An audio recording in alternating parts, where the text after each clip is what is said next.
এই বাংলাদেশ একজন নির্ভীক নির্ভীক দেশপ্রেমিককে হারিয়েছে।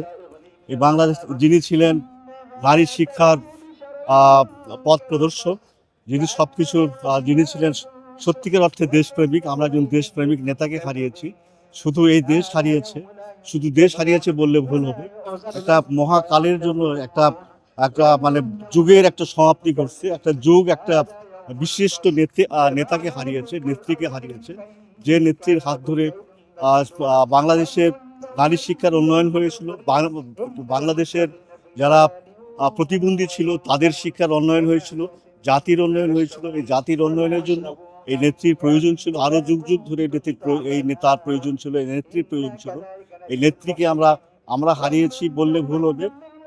দেশ হারিয়েছে, এই পৃথিবী হারিয়েছে কালের গহ্বরে যিনি হারিয়ে গেলেন। যেটা আমাদের আসলে খুব প্রয়োজনীয় একজন নেতা ছিলেন, যে সত্যিকার অর্থে দেশপ্রেমিক ছিলেন।